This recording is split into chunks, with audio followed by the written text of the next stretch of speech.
gato lê. Sherlock Holmes, um estudo em vermelho, de Arthur Conan Doyle. Parte 1. Uma reimpressão das reminiscências do Dr. John H. Watson, ex-membro do Departamento Médico do Exército. Capítulo 3.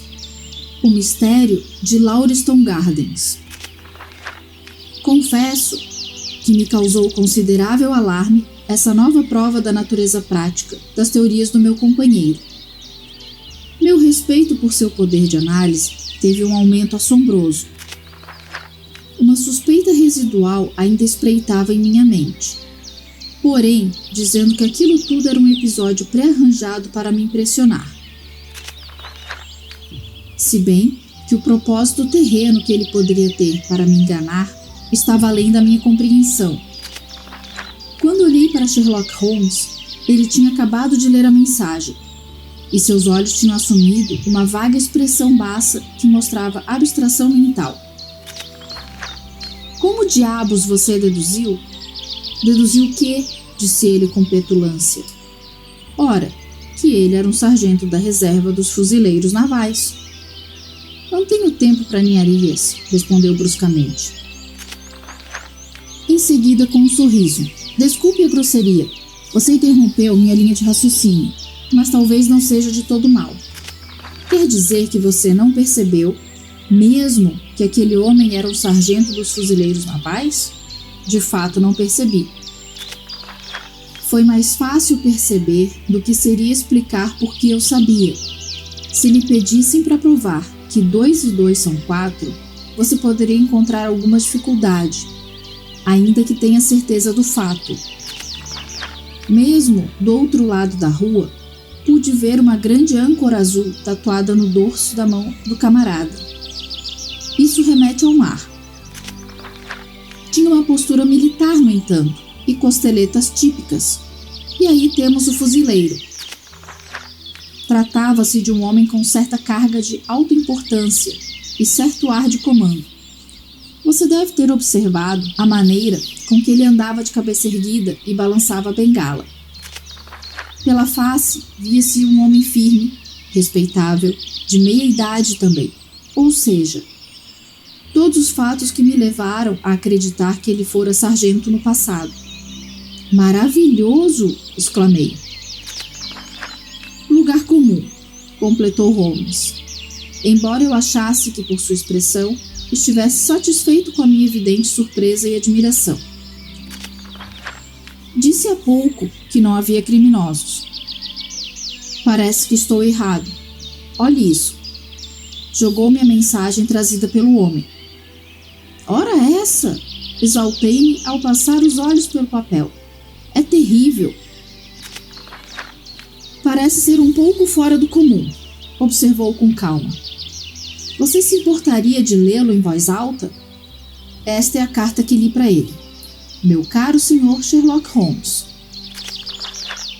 Houve um mau incidente durante a noite, em Lauriston Gardens 3, próximo a Brixton Road. Nosso homem em serviço viu uma luz no local por volta das 2 da manhã. Como a casa estava vazia, ele suspeitou de que algo estivesse errado. Encontrou a porta aberta e na sala da frente, onde não há mobília, descobriu o corpo de um cavalheiro bem vestido, com cartões no bolso, onde se lia Enoch J. Drebber, de Cleveland, Ohio, Estados Unidos. Não houve roubo, nem há qualquer indício de como o homem encontrou a morte. Há marcas de sangue na sala, mas não há ferimentos sobre sua pessoa. Não sabemos como ele entrou na casa vazia.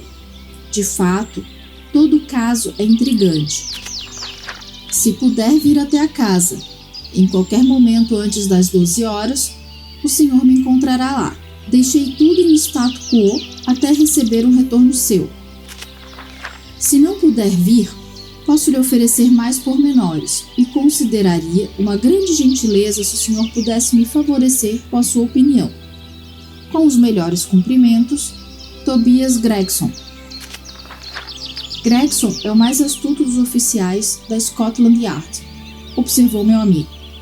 Ele e Lestrade são o que se salva numa safra ruim. Ambos são ágeis e energéticos, mas tão convencionais que chega a ser chocante. Também apontariam facas um para o outro. São ciumentos como duas beldades profissionais. Haverá um pouco de diversão neste caso se os dois se depararem com a pista. Fiquei espantado com a calma com que ele prosseguiu. Certamente não há um minuto a perder, exclamei. Devo providenciar um carro de aluguel? Ainda não estou certo se eu deveria ir ou não. Sou o diabo mais incuravelmente preguiçoso que já andou com sapatos de couro. Isto é, quando a conveniência é prerrogativa minha, posso ser bastante ágil às vezes. Ora, essa é exatamente o tipo de chance pela qual você ansiava. Meu caro rapaz, o que me importa? Suponhamos que eu desvende todo o incidente. Você pode estar certo de que Gregson, Lestrade e companhia vão embolsar todos os créditos. Isso é o que acontece quando se é um personagem não oficial. Mas ele implora sua ajuda. Sim, ele sabe que sou superior e me demonstra reconhecimento. Mas poderia arrancar a língua antes de dar crédito a uma pessoa de fora. Entretanto, podemos ir dar uma olhada. Devo trabalhar no assunto de forma independente. Se eu não tiver nada melhor para fazer, ainda posso rir da cara deles. Vamos! Vestindo sobretudo às pressas, ele saiu rapidamente de um jeito que mostrava o ímpeto energético sobrepujando o apático. Pegue seu chapéu, disse ele. Quer que eu vá junto? Quero, se não tiver nada melhor para fazer. Um minuto depois, estávamos os dois num cabriolé, seguindo furiosamente para Brixton Road. Era uma manhã nevoenta e nublada. Um véu pardo pairava sobre o topo das casas, parecendo reflexo das ruas cor de lama abaixo. Meu companheiro estava no melhor dos humores e tagarelou por um bom tempo sobre violinos Cremona e a diferença entre um Stradivarius e um Amati. Quanto a mim, fiquei em silêncio, pois o clima sem graça e o assunto melancólico no qual nos envolvéramos deprimia meus humores. Você não parece dar muita atenção ao assunto em mãos, mencionei, enfim, interrompendo a digressão musical de Holmes. Ainda não há dados, respondeu. É um erro capital teorizar antes de ter todas as provas. Enviesa o julgamento. Você vai ter seus dados em breve, comentei apontando com o dedo. Eis a Brixton Road, e aquela é a casa, se não estou muito enganado. De fato é. Pare, cocheiro, pare! Ainda estamos a cerca de 100 metros, mas ele insistiu em nosso desembarque, de forma que terminamos a jornada a pé. O número 3 da Lauriston Gardens tinha uma aparência agourenta e ameaçadora. Era uma das 4 casas um pouco afastadas da rua, sendo que 2 estavam ocupadas e 2 vazias. A última nos olhava com 3 fileiras de janelas vagas e melancólicas, vazias e sombrias, exceto que, aqui e acolá, um cartaz de aluga-se havia se desenvolvido como catarata sobre painéis de vidro turvos. Um pequeno jardim, polvilhado por uma erupção esparsa de plantas doentias, separava cada uma das casas da rua e era atravessado por um caminho estreito, de cor amarelada e que consistia, pelo visto, de uma mistura de argila e cascalho. Todo o lugar estava bem enlameado por causa da chuva que caíra durante a noite. O jardim era delimitado por uma parede de tijolos de quase 1 metro de altura, com uma fileira de grade de madeira sobre o topo. De encontro a essa parede estava apoiado um robusto policial, cercado por um pequeno grupo de desocupados, que esticavam o pescoço e apertavam os olhos na esperança vã de vislumbrar algo do que acontecia lá dentro. Imaginei que Sherlock Holmes entraria na casa às pressas e mergulharia no estudo do mistério. Nada parecia mais longe de suas intenções.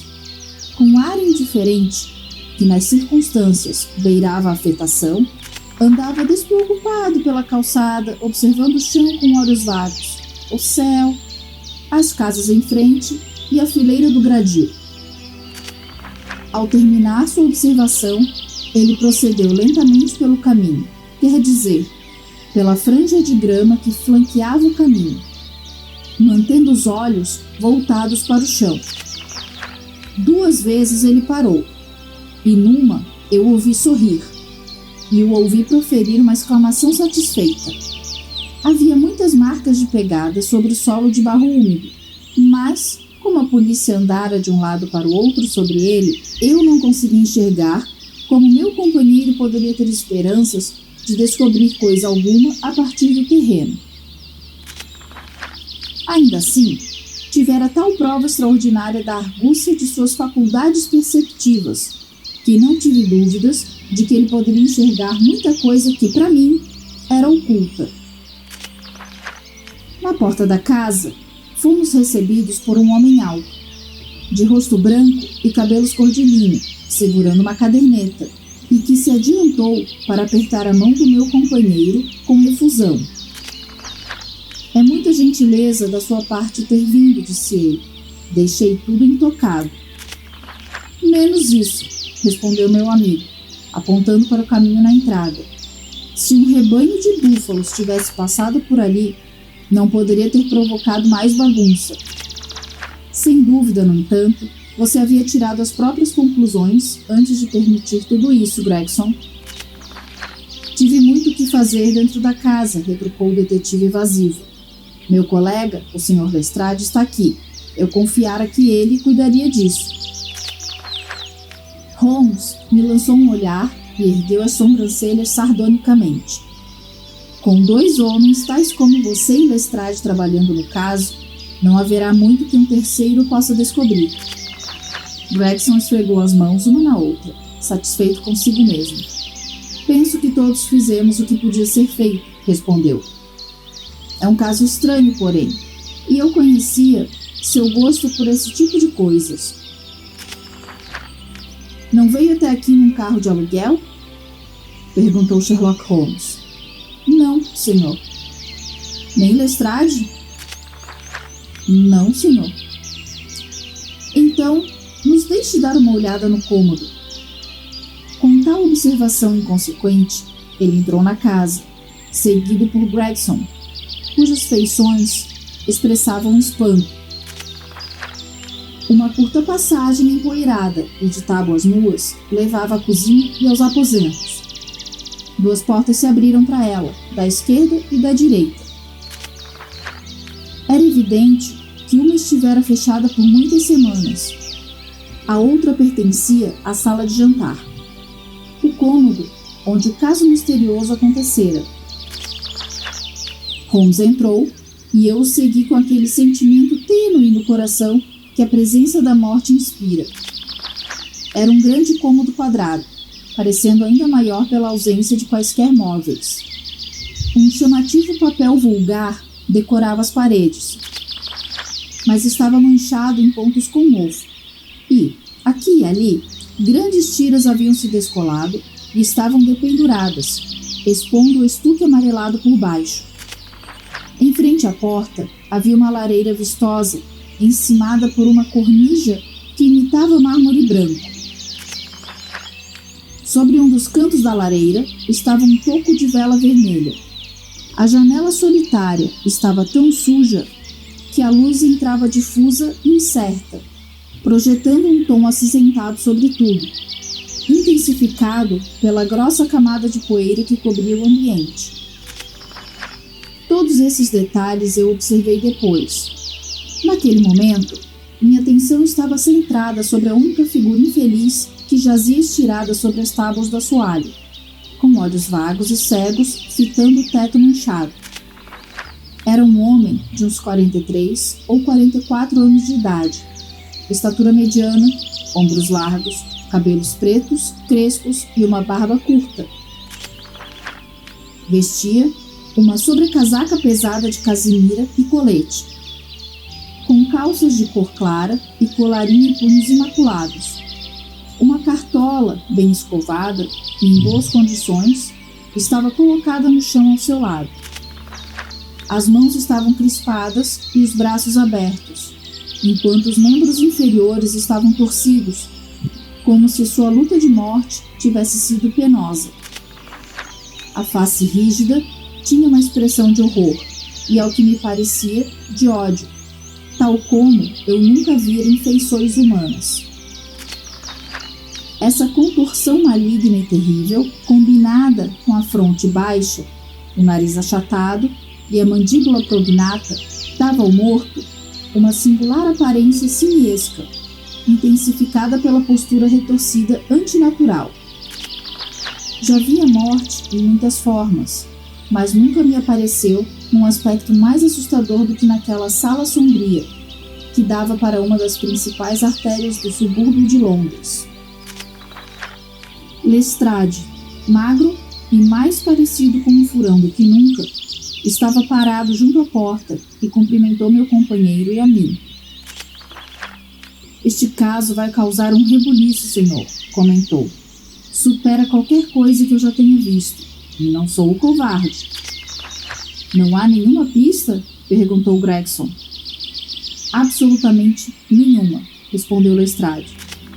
Sherlock Holmes se aproximou do corpo e, ajoelhando-se, examinou-o atentamente. Tem certeza de que não há nenhum ferimento?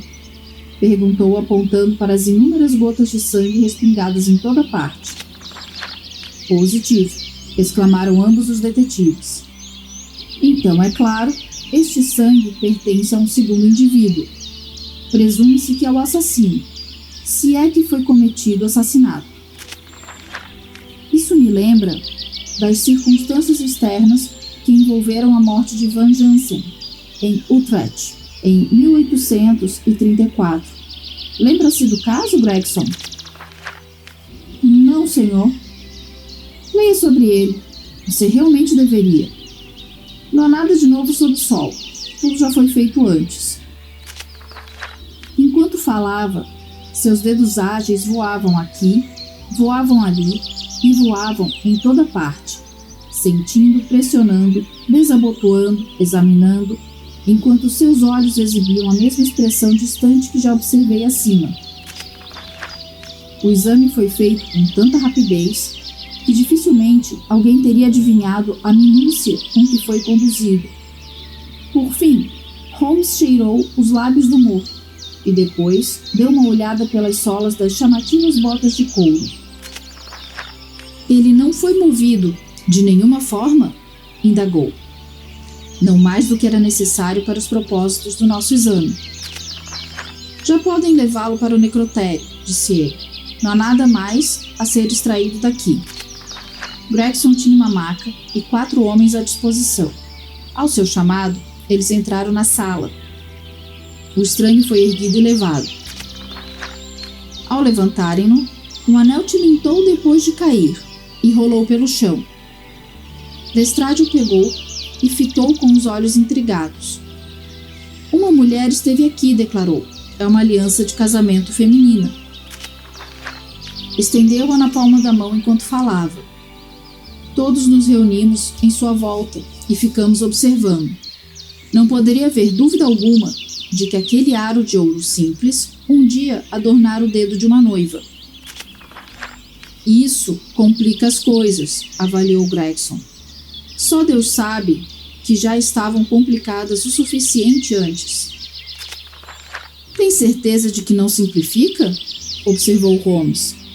Não há nada a ser apreendido do anel. O que encontrou nos bolsos? Temos tudo aqui, avaliou Gregson, apontando para uma coleção de objetos sobre um dos degraus inferiores da escada. Um relógio de ouro, número 97.163, feito por Barrault em Londres. Corrente de ouro estilo Albert, muito pesada e sólida. Anel de ouro com símbolo maçônico. Fecho de ouro, uma cabeça de bulldog com olhos de rubi. Suporte de couro russo para cartões, pertencentes a Enoch J. Drebber de Cleveland, correspondendo ao monograma EJD sobre o lenço, sem porta-níquel, mas com dinheiro solto no valor de 7 libras e 13. edição de bolso do Decamerão, de Boccaccio, com o nome de Joseph Stangerson na folha de rosto. 2 cartas, uma dirigida a E.J. Dreber e outra a Joseph Stangerson. Em que endereço? American Exchange, na Strand, Londres. Aguardar para ser retirada pelo destinatário. Ambas são da Companhia de Navios a Vapor Guion e se referem à partida de suas embarcações de Liverpool. É claro que esse infeliz homem estava prestes a voltar para Nova York. Foi feito algum tipo de questionamento a respeito desse outro homem, Stangerson? Fiz imediatamente, senhor, disse Gregson. Enviei anúncios a todos os jornais, e um dos meus homens foi à American Exchange, mas ainda não retornou. Já entrou em contato com Cleveland? Telegrafamos esta manhã. Como você elaborou os questionamentos? Simplesmente detalhamos as circunstâncias e dissemos que ficaríamos gratos por quaisquer informações que pudessem nos ajudar. Não pediu pormenores sobre nenhum ponto que lhe parecesse crucial? Perguntei sobre Stangerson. Nada mais? Não há alguma circunstância que pareça nortear todo o caso? Não pretende telegrafar novamente? Já disse tudo o que tinha a dizer, respondeu Gregson em tom ofendido. Sherlock Holmes riu para si mesmo e parecia prestes a fazer algum apontamento, quando Lestrade, que ficara na sala da frente, enquanto tratávamos essa conversa no corredor, reapareceu na cena, esfregando as mãos de um jeito pomposo e satisfeito. Sr. Gregson, disse ele, acabei de fazer uma descoberta da maior importância, e uma que teria sido negligenciada se eu não houvesse feito o exame minucioso das paredes. Os olhos do homenzinho brilhavam enquanto ele falava, e era evidente que se encontrava num estado de exultação suprimida por ter marcado um ponto contra o colega. Venham aqui, pediu, voltando apressado para a sala, cuja atmosfera parecia mais clara desde a remoção do hóspede medonho. Agora, fiquem aí. Riscou um fósforo na sola da bota e o segurou próximo à parede. Vejam só! Exclamou triunfante. Eu observara que o papel havia se soltado em partes. No canto em questão, uma grande porção descolara, expondo um quadro amarelo de estuque áspero. Sobre o espaço vazio, rabiscada em letras vermelho sangue, uma única palavra: rache. O que pensa disso? Exclamou o detetive, com o ar de um apresentador presidindo seu espetáculo. Passara batido, pois estava no canto mais escuro da sala, e ninguém pensou em olhar aqui. O assassino escreveu com o próprio sangue. Vejam essa mancha, onde escorreu da parede. Esse elemento acaba com a ideia de suicídio de qualquer forma. Por que aquele canto foi escolhido para escrever a palavra? Eu lhes digo por quê. Vejam a vela sobre a cornija. Estava acesa naquele momento, como se iluminado este canto se tornasse o mais claro e não o mais escuro da parede. E o que significa agora que o tenha de fato encontrado? Indagou Gregson em tom depreciativo. O que significa? Ora, que a pessoa pretendia escrever o nome feminino, Rachel, mas foi perturbada antes que tivesse tempo de terminar. Guarde minhas palavras, quando esse caso for solucionado, vai descobrir que a mulher chamada Rachel tinha algo a ver com a história. Rir é muito fácil, Sr. Sherlock Holmes. O senhor pode ser muito esperto e inteligente, mas no fim das contas, o velho cão de caça é o melhor. Peço que me perdoe, redimiu-se meu companheiro, que havia eriçado o homenzinho ao cair na gargalhada. Certamente o crédito é seu, por ser o primeiro de nós a fazer a descoberta. E, como diz, a palavra tem todos os traços de ter sido escrita pelo outro participante da cena, no mistério da noite passada. Ainda não tive tempo de examinar o cômodo, mas com sua permissão, devo fazê-lo agora mesmo. Ao falar, sacou uma fita métrica e uma grande lupa de dentro do bolso. Com os 2 instrumentos, caminhou pela sala sem fazer ruídos, às vezes parando, ajoelhando-se em ocasiões e uma vez deitando-se de cara no chão. Tão envolvido estava ele com a atividade que parecia ter se esquecido da nossa presença, pois conversava baixinho consigo mesmo o tempo todo, soltando uma saraivada de exclamações, grunhidos, assovios e pequenos gritos sugestivos de encorajamento e esperança. Enquanto o observava, lembrei-me, de forma irresistível, de um cão de caça bem treinado, entrando e saindo em disparada do esconderijo, ganindo ansioso, até que encontrasse o rastro perdido.